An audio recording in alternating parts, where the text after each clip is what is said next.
Well, what do we have here? A cardboard tube with an old-timey label and a handwritten history book from Florida. I guess that means it's time to get ready for Traditional Knives Anthology, episode 10.0. Stay with me, guys.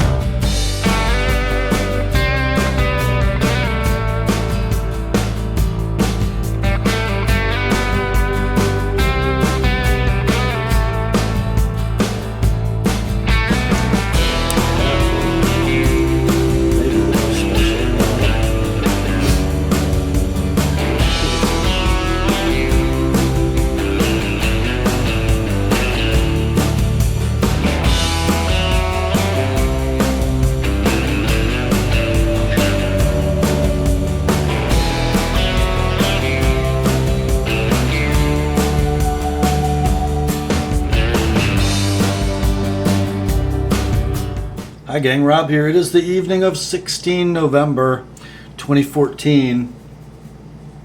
And yes, episode 10.0 of the Traditional Knives Anthology is upon us. Today we are going to be taking a look at Great Eastern Cutlery number 235113LRL in Natural Stag. And something about number 22. Oh, it does come with its own documentation, authored by Howabouthetruth. Let's pop open the old tube and see what's inside, shall we?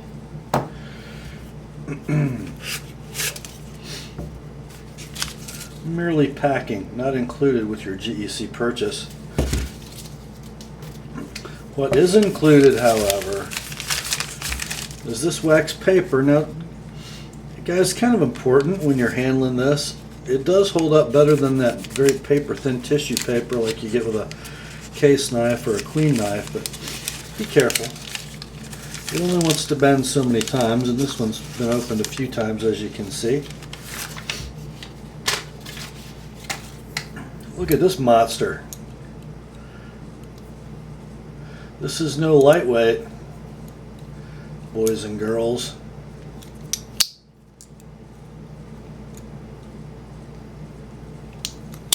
Look at that. That's rather interesting action, isn't it?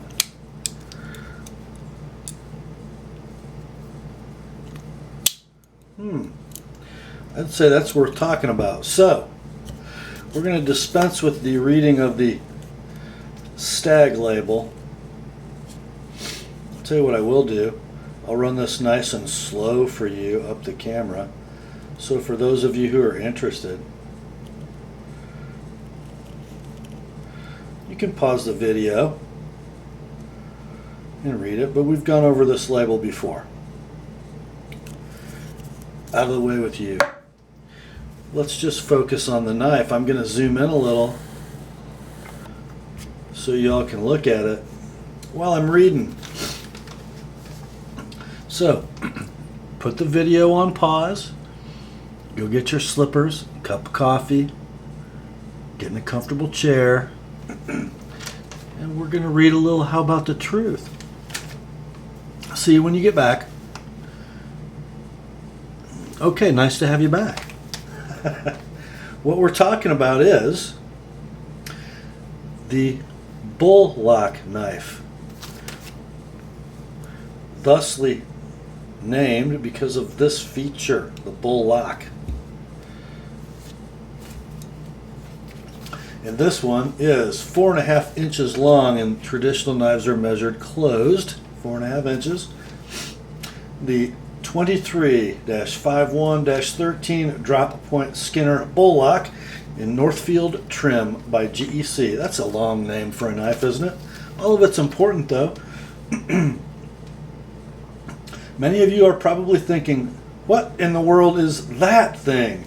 Before anyone makes any assumptions, you should know that this bull lock folding trapper hunter has a history and cutlery genealogy that few other modern day knives have, if any, as this design.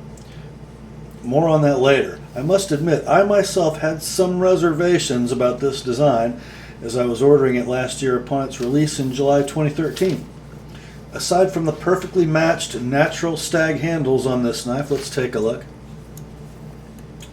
There's one side, and there's the other. Boy, is he ever right about that. Just beautiful. I was lured by the actual page/copy from the Utica Knife Company catalog of the year 1903 that GEC had displayed on their website during production of this knife pattern. Utica was founded in Ellenville, New York in 1876 and was well known for their superfine cutlery. The picture of the knife that Utica made in 1903 looked almost identical to GEC's version. Utica called theirs the Nessmuk Sportsman's Hunter. After playing with this knife for a few minutes, I was pleasantly surprised.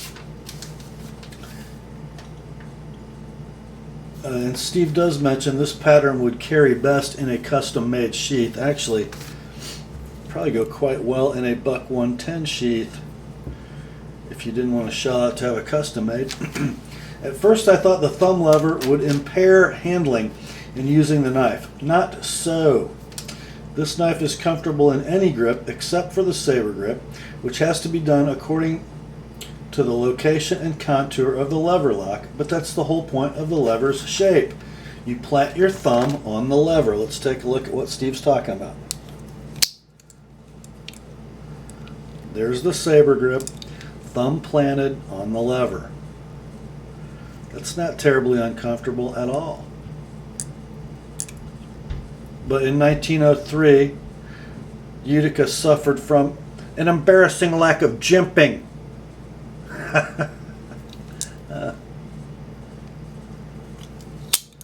Okay. While the knife can be used for any chore from a traditional knife of this size, it's specialized skinning knife. The open loop design and high ramp stays true to the Utica design, unlike the German-made versions, which use a flatter, solid lever with almost no rise to the ramp. On those knives, your thumb can slip off either side or forward. But this Utica/GEC design has a true thumb grip and enhanced control. Lockup is absolutely 100% secure with no play. Let's verify that.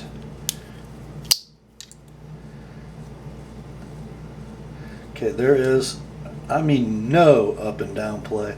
Steve's right. That is as tight, and guys, essentially, it's sort of a hybrid of a lock back and a slip joint. So it uses a back spring like a slip joint with a lock interface like a lock back, and basically that slip joint back spring is raised with the bull lock. So it locks up just like a lock back, and to have a lock back with zero up and down and zero side to side play in a traditional platform, pretty impressive.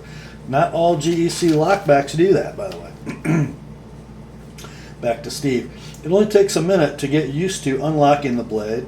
The lever has just enough free motion to allow the tip of your thumb to get under it and lift it up about 45 to 60 degrees, which unlocks the blade. And anywhere during the blade's travel while unlocked, the lever swings freely away from the frame, allowing for easy access to clean and oil the area under the lever. Let's see what he's talking about. Knife is halfway open. Look. Whoop. The lever does indeed swing freely, get anywhere I need to do any kind of maintenance. That wasn't the best TV in the world now, was it? Back to Steve. The build quality of this knife is second to none. Check out how narrow the blade is. The blade well is, yet that long blade is perfectly centered with no rub. Wow. He is correct.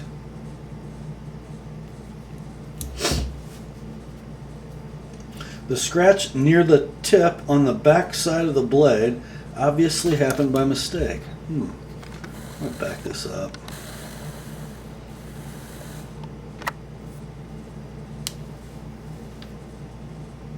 Scratch near the tip. Oh, not quite sure how that happened. Kind of deep too. I'm wondering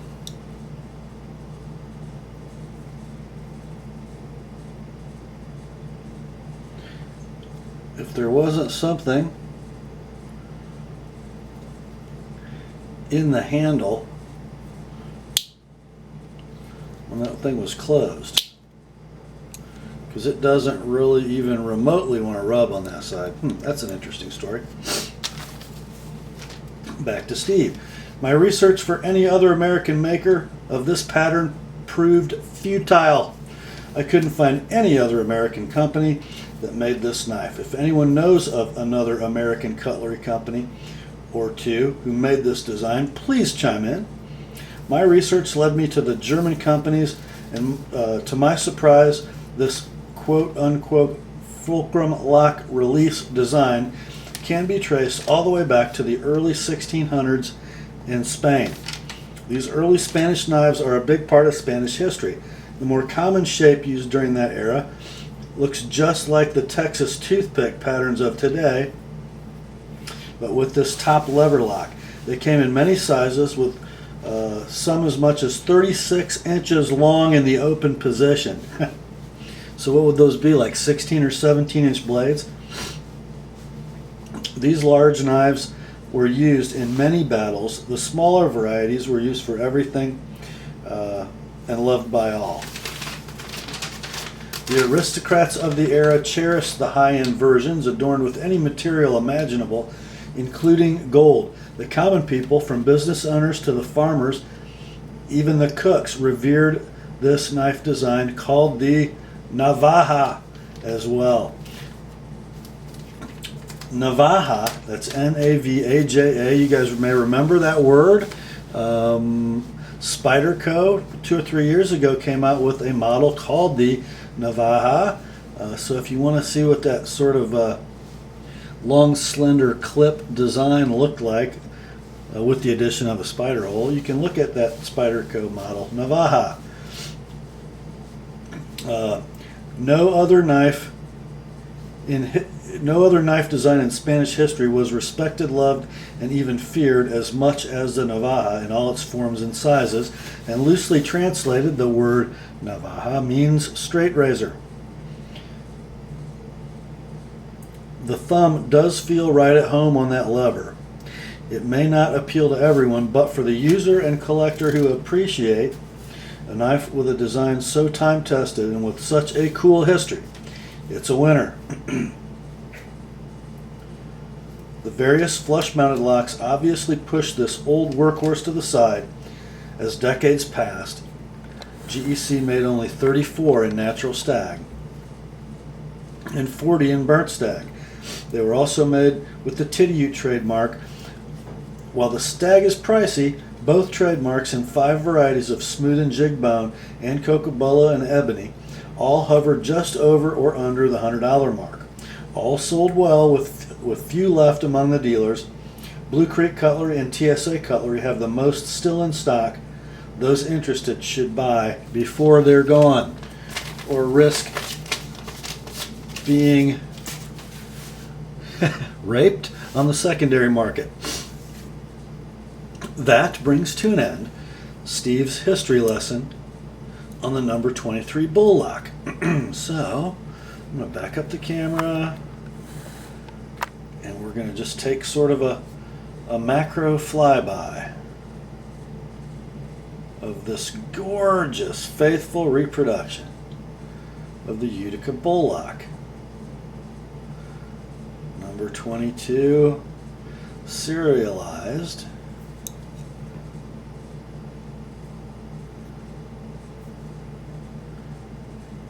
Look at this.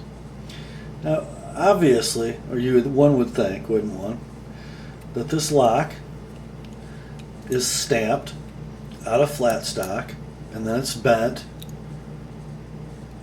Probably pre-punched holes riveted together over that back spring. But look, what I want you to see here, you don't see any evidence of this being a stamping on that edge.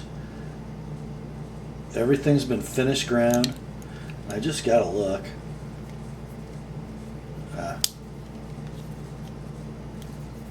At the underside. Can we see that?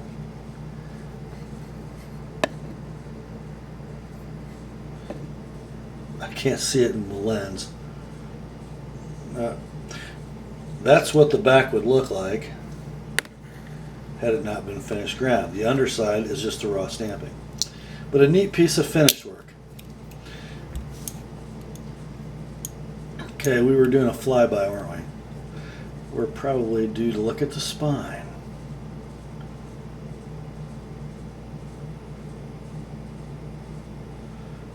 And as usual, perfect transition on the spine and the butt. We do have a bare butt knife. Stop snickering. That means no bolster back here. Let's check our corner transitions. Pretty normal GEC. We feel them.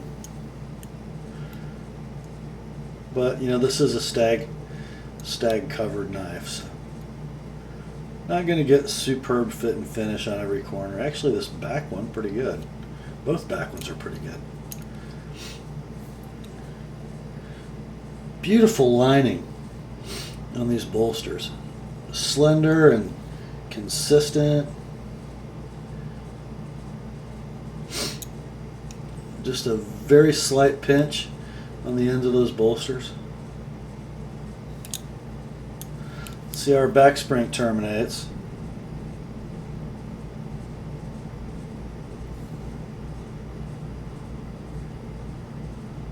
Pretty doggone straight across. And let's look in the blade well. Let's see how our blade well finishing is.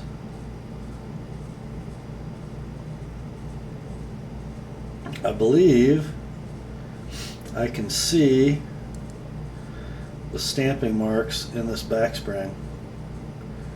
So not completely finished ground like we're used to seeing on some GEC patterns.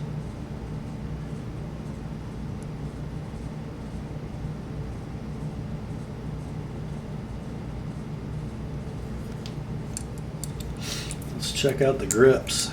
Oh, the hammer grip is beautiful. That you'd think that bull lock would get in the way. It doesn't. The draw cut, same thing. Don't know that you'd ever use that reverse grip, but you could. You could stab with that knife in the reverse grip with that bull lock. Anybody recognize this knife? Let me wipe a minute.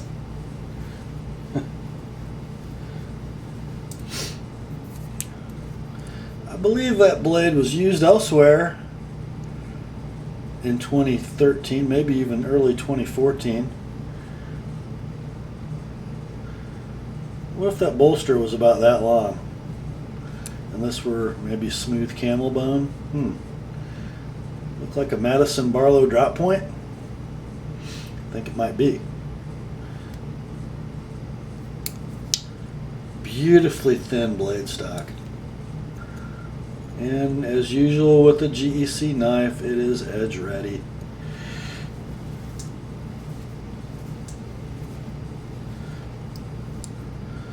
Let's look at our laser etch. Northfield UN-X-LD Natural Stag.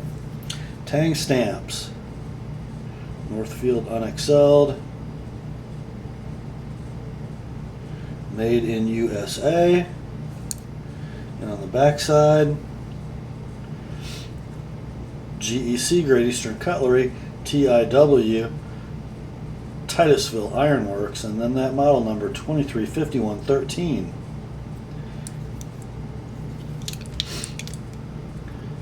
This is probably never going to be a carry knife for Steve, probably purely a collection piece. And if I owned one, frankly, it would probably be that for me too. Just a little larger than the traditionals I'm used to carrying. But how cool that GEC revived and produced such a functional design. And maybe whether you call it a lever lock or a bull lock or a fulcrum lock, maybe the best executed version of that lock ever with this cool thumb ramp and the hollow channel in the middle to keep your thumb from wandering side to side. It's very effective. Great piece of history. Thank you, Great Eastern Cutlery, for being conservators of it. And thank you, Steve, for bringing it to us here on the Apostle P channel. That's all for tonight, my friends. Grace to you and peace from God our Father and the Lord Jesus Christ. And remember, the word is sharp.